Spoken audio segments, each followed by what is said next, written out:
할렐루야. 오늘 좀 분위기가 다르죠? 왜 분위기가 다른 것 같습니까? 중고등부인데 그냥 중고등부가 아니고 은혜 받은 중고등부예요. 수련회 가가지고 은혜 받아서 왔대요. 우리 청년들은 저 은혜 받은 우리 중고등부가 더 은혜 받으려고 왔는데 하나님의 그 은혜가 제한되진 않지만 뺏기지 않았으면 좋겠습니다. 우리 청년, 우리 산부 예배를 드리는 청년들은 더 큰 은혜를 받아 누렸으면 좋겠습니다. 오늘 시간 하나님의 말씀을 선포되어질 때에 우리가 하나님의 말씀이 잘 이해가 되지 않는다 하더라도 그 말씀을 아멘이라 받았으면 좋겠습니다.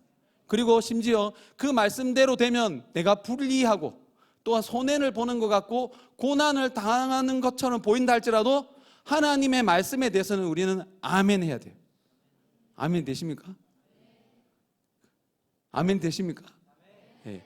여러분들이 그 하나님의 말씀이 선포되어질 때에 아멘 할 때에 살아나는 거예요. 너가 죄 때문에 반드시 죽는다 그러면 어떻게 됩니까? 아멘.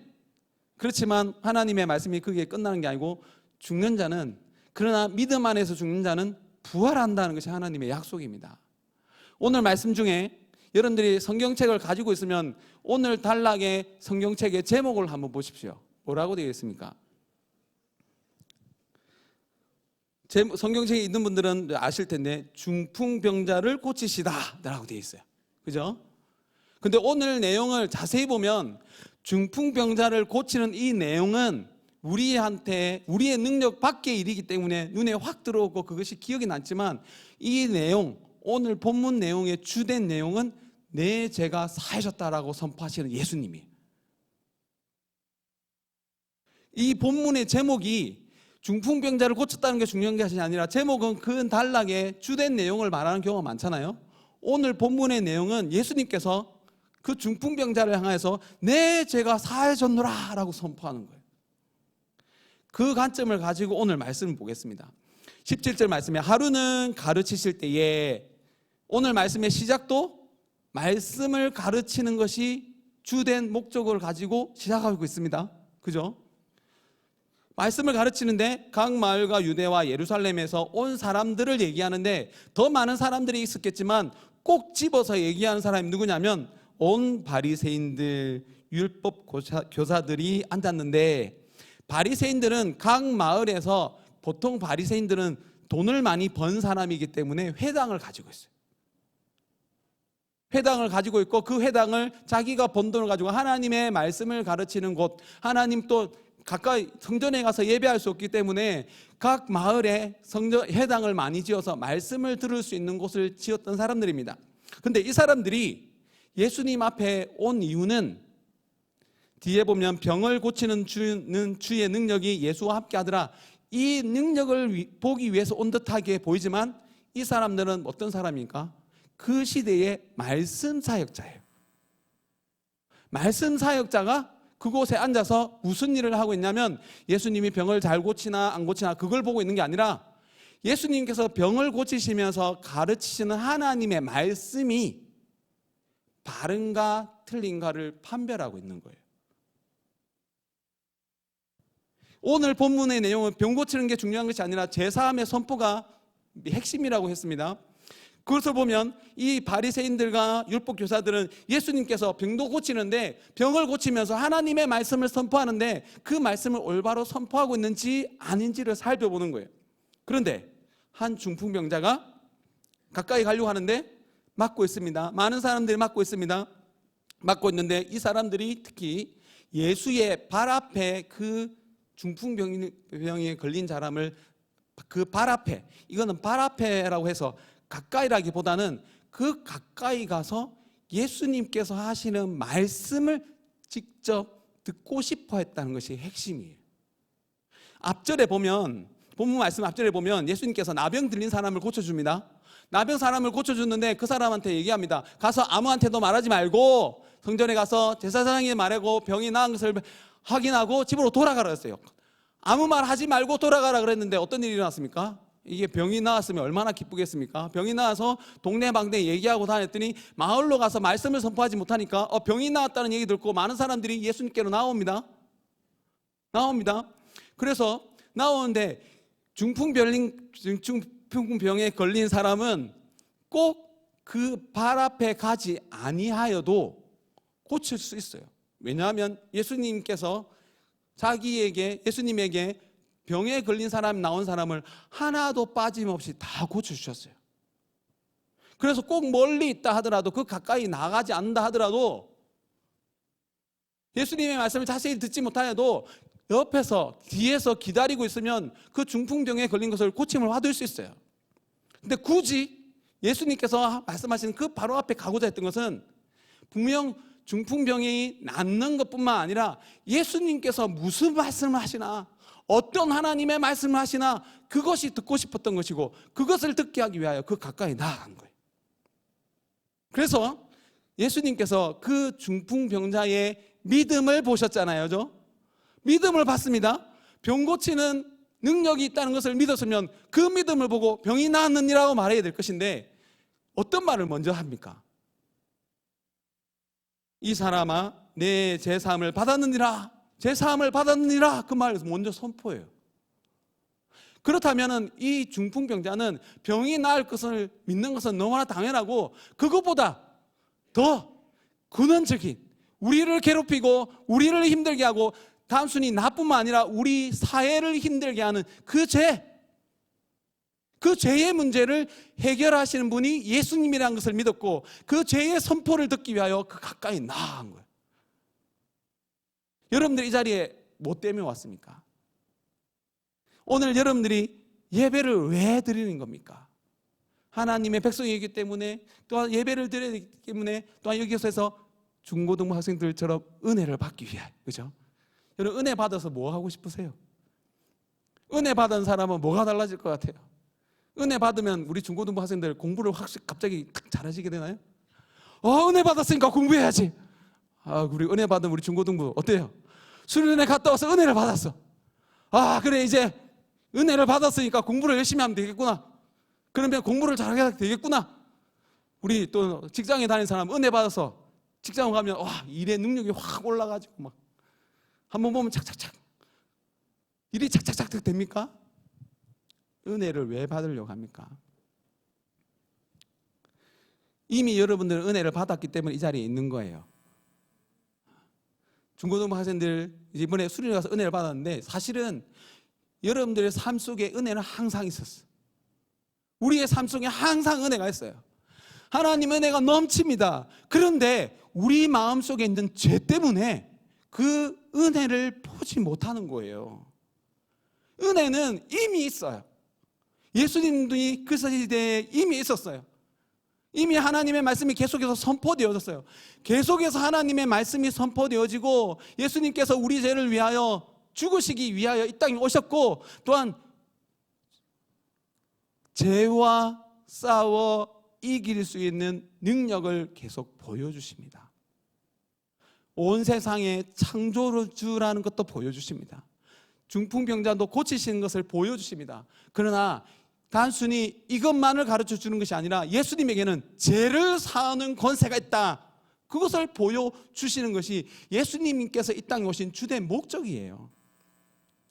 중풍병자는 비록 어려움 가운데 있었지만, 자기 스스로 움직일 수도 없는 가운데 있었지만, 하나님의 말씀, 단순히 병을 고치기 위해서가 아니라 생명의 말씀, 그 말씀을 듣기 위하여 가까이 나아갔던 것이고, 예수님께서 그를 향하여서 죄사함을 먼저 선포했습니다. 근데 이 말을 누가 싫어합니까? 앞에 있었던 온 바리새인들, 율법 교사들이 예수님을 향하여서 비난합니다. 서리관과 바리새인들이 생각하이르되, 이는 신성모독하는 자가 누구냐? 오직 하나님 외에 누가 능히 죄를 사하겠느냐? 그들도 알아요. 하나님 외에 죄 사함을 선포할 수 없다는 것을 알아요. 그래서 이 말을 보면, 네가 뭔데, 하나님도 아닌데 죄 사함을 선포하느냐라는 거 하는 거예요. 이 사람들은 뭐 때문에 왔습니까? 올바로 가르침이 있는지를 살펴보기 왔다 그랬잖아요. 보니까 그들의 눈에 보니까 예수님께서 이 사람만을 하시고 아무것도 아닌 사람이 하나님만이 하실 수 있는 죄사함을 선포하고 있는 거예요. 그래서 신성모독이다, 그들이 가르칩니다. 하나님 외에 누가 제사함을 주겠느냐라고 선포합니다. 그러나 예수님께서 말씀하십니다. 일어나 걸어가라 하는 거와 제사함을 선포하는 거 어느 것이 더 쉽겠느냐? 여러분들 이 질문에 우리가 집중하는데, 이 질문은 제사함을 선포하는 권세가 예수님께 있고 또한 능력 또한 하나님께 있다라고 말하는 것입니다.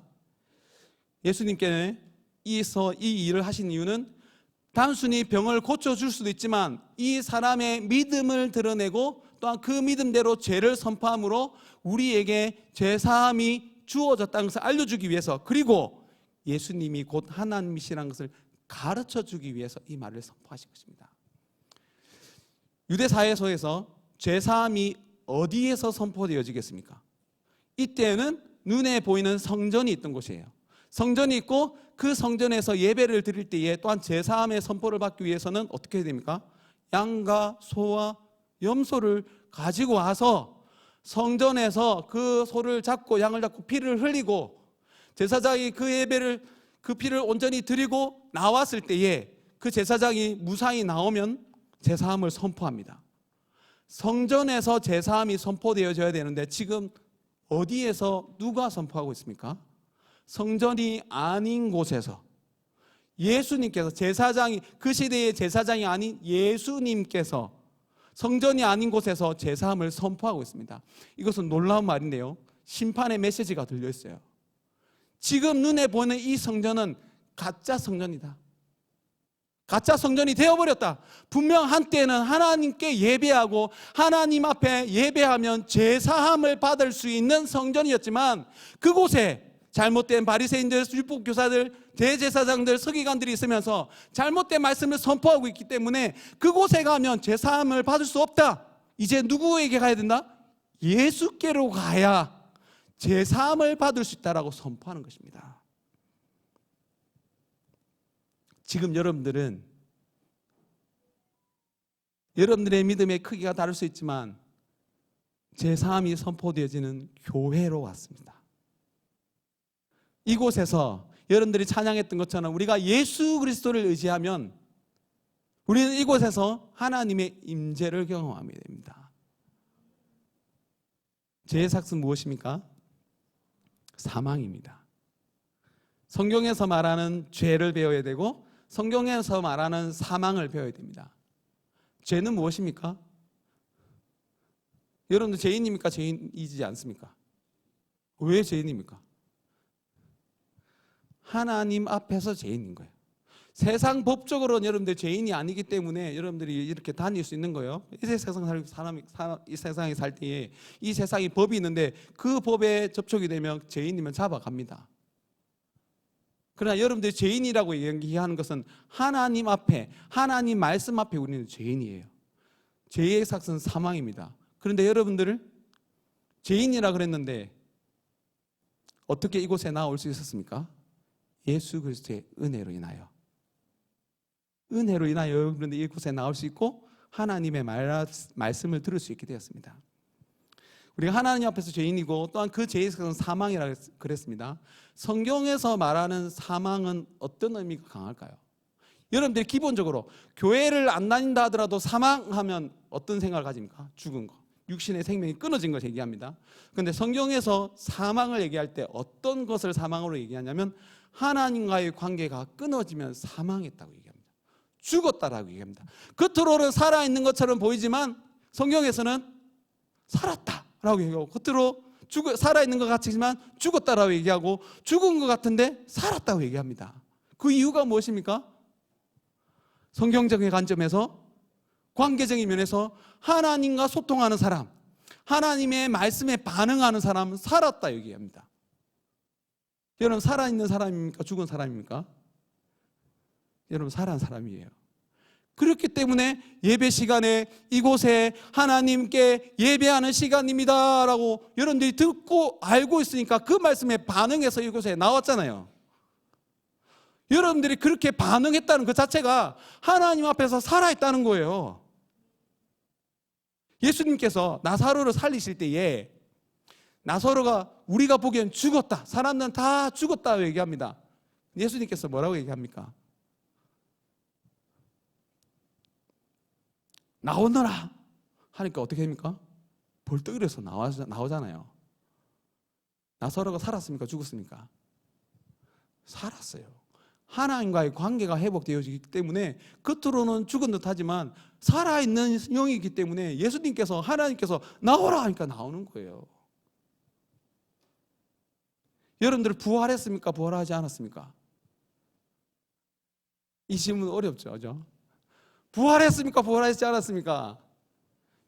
여러분 부활했어요. 예수님을 믿는 그 순간 우리는 즉시 부활한 거예요. 이 의미를, 사망이 하나님과의 관계가 끊어진 것, 다시 부활했다 그러면 또한 뭐가 연결된 겁니까? 하나님과의 관계가 연결된 거예요. 그 여러분들 부활했어요. 여러분들이 지금 부활했던 것을 믿지 못하면 나중에 장차 올 완전한 부활을 믿지 못하는 거예요.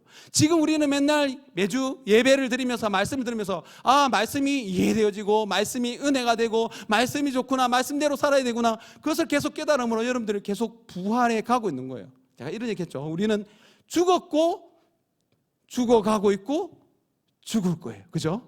그럼 부활은 부활했고, 예수님을 믿는 그 순간 부활했고, 지금 우리는 부활해 가고 있고 완전한 부활을 바라보고 있는 거예요. 그것이 성경이 말하는 부활이에요. 그래서 성경이 말하는 부활을 배우지 못하면, 성경이 말하는 사망을 배우지 못하면 우리가 성경을 잘못 보는 거예요. 아담과 하와가 선악과를 따먹는 순간 죽었습니까? 안 죽었습니까? 성경은 죽었다 이게요. 성경을 잘 모르는 사람은 죽은 건지 안 죽은 건지 잘 몰라요.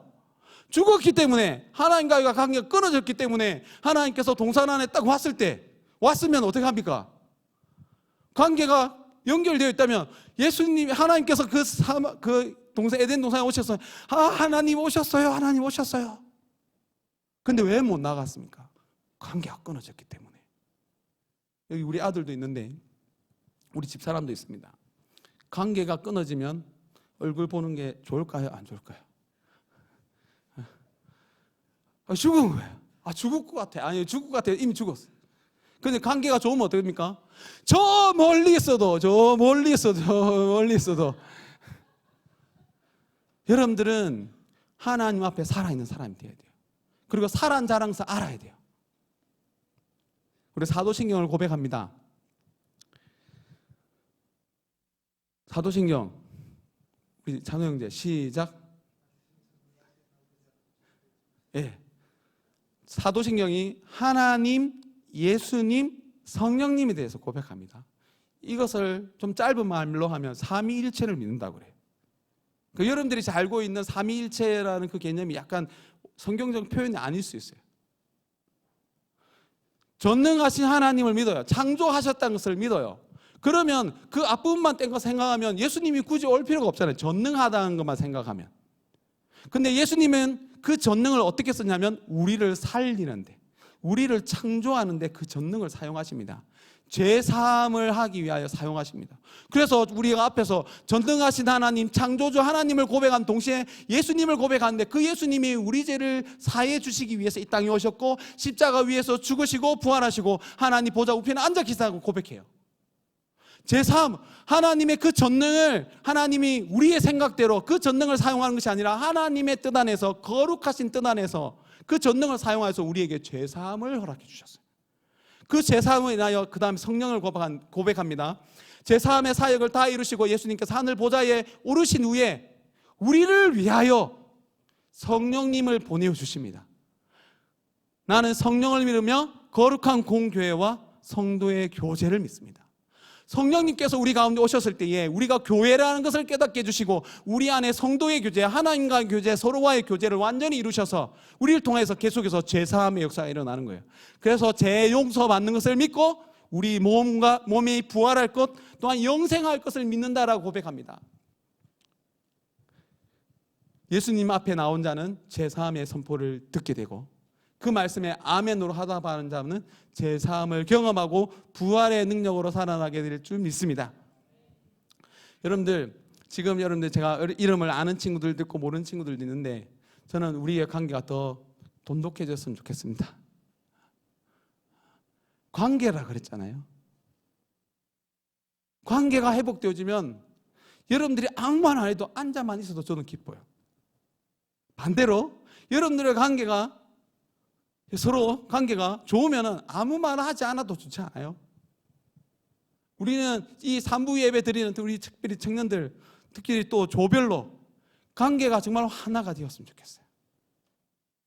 그러면 우리 안에 특별하게 대단한 일이 일어나지 않는다 하더라도, 뭐 1등 이런 거 꼭 아니다 하더라도 그 관계 속에서만 들어가면 생명을 경험하는 거예요. 얼마나 좋습니까? 우리 집사람이 있고 우리 애들이 있어서 제가 말을 더 깊이 못하지만 관계가 회복되어지면 그만큼 좋은 게 없어요. 떨어져 있어서 좋아요. 그죠? 너무 그 사람이 보고 싶고 만나고 싶고. 그런데 우리가 이렇게 하나님의 사랑이 충만한 세상 속에 사는데, 심지어 교회 안에 있음에도 불구하고 서먹하고 잘 알지 못하고 우리가 그만큼 부활의 능력을 경험하지 못하고 살아가는 것이고, 이미 은혜가 주어졌음에도 불구하고 그 은혜를 누리지 못하고 살아가기 때문이에요. 그래서 그 상황 속에서 내가 불편하다, 힘들다, 내가 하나님 앞에 회개하지 못한 부분이 뭘까? 또한 이 상황 속에서 나를 불편하게 하고 어렵게 하는 그것이 뭘까? 하나 찾아보세요. 찾아보면 그것을 고백하면 여러분들에게 평안이 찾아옵니다. 저희 집사람과의 관계 속에서 결혼하면 좋은 것 이만큼, 안 좋은 것도 이만큼이에요. 그래서 저는 이렇게 고백합니다. 그런 일이 생길 때마다 일부러 저의 입으로 선포합니다. 사랑해, 선포합니다. 우리 집사람이 여기 있는데, 당신이 사랑하는 말에는 너무 많은 의미가 담긴 것 같아. 말을 그만해라는 말을 사랑해로 하는 것 같아. 그런데 좋은 게 뭐냐면, 많이 고백하잖아요. 그럼 반응이 와요. 저 반응을 우리 집사람이 저런 말을 듣고, 내가 진짜 그렇게 하고 있구나 알아요. 또 우리 자녀들에게 항상 사랑한다고 말해요. 꼭 안아줘요. 그런데 꼭 튕길 때가 있어요. 튕길 때가 있어. 가끔 지 마음대로 안 해줄 때, 지가 해달라는 거 안 해줄 때, 그래서 또 끝까지 안아줍니다. 분명 우리에게 더 사랑하는데, 이 관계를 힘들고 내가 뭐 잘못한 게 있어서 우리 아이들을 못 안아줄 때도 있고, 그걸로 우리 집사람이 못해서 우리 아이들이 잘못해서 내가 안아줌에도 불구하고 싫어할 때가 있어요. 이 문제를 곰곰이 생각해보고, 하나님, 내가 잘못한 거면 잘못하고, 또 내가 더 사랑해야 될 뿐이라면 더 사랑해야 되겠다고 생각하고 기도합니다. 하나님, 더 사랑하게 해주세요. 우리 집사람은 되게 싫어하는데 한마디만 할게요. 허락해 주시고, 우리 집사람이 뭐 티를 마시거나 약을 먹을 때 약봉지를 찢어 먹고 약봉지를 항상 그 자리에 둬. 저는 습관상 꼭 먹으면 그 약봉지를 바로 쓰레기통에 넣어요. 우리 사람 잘 안 넣어. 보니까 우리 사람 따라 우리 애들도 잘 안 해. 그래서 내가 이건 아닌 것 같다 싶어서 이렇게 얘기를 했어요. 그랬더니 당신이 하면 되잖아, 이렇게. 근데 그 말을 듣고 처음에는 되게 억울했는데 제가 그 상황이 될 때마다 진짜 내가 잘못한 건가? 좀 해주면 좋을 것 같은데 이랬는데, 제가 깨달은 게 뭐냐면요, 내가 더 사랑하면 되겠구나, 이 생각이 들었어요. 내가 사랑하는 마음으로 내 건강이 허락되는 한 해주면 돼요. 근데 이 마음이 왔다 갔다 할 때가 있어요. 이 마음이 왔다 갔다 할 때가 있어요. 내가 피곤하면 힘들고 내가 건강하면 기쁜 마음을 해요. 애들 지금 내가 해야지 이렇게 하고요. 설거지도 기쁜 마음을 하고 애들도 지금 해요. 그러면서 하나님은 우리의 죄를 사해 주시기 오셨는데, 그래서 하나님과의 우리 관계, 자녀의 관계, 우리 친구와의 관계 속에 불편한 게 뭔지를 잘 보고, 하나님, 이 부분을 용서하여 주옵소서. 내가 더 사랑하지 못한 것을 용서하여 주옵소서. 더 섬기지 못한 것을 용서하여 주옵소서. 그러면 예수님께서 뭐라고 하시겠습니까? 내 죄가 사해졌노라. 그러면 관계가 다시 회복되어져서 함께 있는 것이 행복해요. 그래서 우리 아내와 같이 지내는 게 행복해요. 그런데 이 행복이 이 자리에도 넘쳐나기를 바랍니다. 여러분들 교회에 오셨죠? 요즘에 페이스북에 자주 제가 눈에 보였던 말인데요. 교회에 오는 것이 아니라 오늘 이 시간 여러분들이 교회가 되었으면 좋겠어요. 아닙니다. 교회입니다. 여러분들 교회에 오신 것이 아니라 교회가 되신 거예요. 함께 모여 성령님께서 임재하시는, 하나님께서 임재하시는 교회가 된 거예요. 성령님께서 오셨다, 우리 가운데 임하신다고 하실 때 이 건물 안에 성령님께서 오시는 것이 아니라 우리 안에 오신 거예요. 우리 안에 오셔서 우리에게 막힌 담을 다 하시고 우리가 하나가 되게 해주셔서 한 마음으로 하나님을 찬송하게 하신 거예요. 여러분들이 그 은혜를 받아 누렸으면 좋겠습니다. 예수님께서 말씀하십니다. 내 죄가 사하여졌노라. 여러분들이 죽을 수밖에 없는 그 죄의 삭시 사망이라고 했는데 그 사망을 고백하면, 내가 하나님 말씀을 안 들어서 죽을 수밖에 없습니다라고 고백하면 예수님께서 여러분들에게 죄사함을 선포하시고 부활의 능력으로 여러분들에게 응답하여 주실 것입니다. 우리 한번 기도했으면 좋겠습니다. 자, 이렇게 기도할 때에 병 낫기를 위하여 기도하기보다 더 좋은 것, 죄사함을 바라는 마음을 주옵소서. 여러분들에게 당장 여러분들의 삶의 문제가 해결되지 않는 것처럼 보인다 할지라도 하나님은 선포하십니다. 네가 살았다. 이제 네가 기도하면 하나님 들으시고 하나님께서 가장 적절한 때에 가장 좋은 곳으로 주실 거야. 약속하셨습니다. 지금 내가 내 죄 때문에 내 생각에 갇혀 있어서 내 생각으로 계속 하나님을 보고 내 생각으로 하나님 이거 해주셔야 되지 않겠습니까? 생각하니까 불평불만이 생기는 거예요. 하나님을 온전히 신뢰합시다. 온전히 신뢰하고 하나님께서 나를 가장 좋은 길로 인도하실 것이라는 것을 믿고 기도하며 나아가면 우리에게 제사함을 선포해 주시고 모든 관계를 회복시켜 주셔서 그 통로로 인하여 하나님의 은혜를, 하나님의 사랑을 차고 넘치도록 베풀어 주실 것입니다. 제 용서함을 받은 것을 믿고 하나님 은혜를 차고 넘치도록 베풀어 주옵소서. 이 자리가 은혜의 자리가 되게 하여 주옵소서. 우리 주여 함께 외치고 기도하도록 하겠습니다.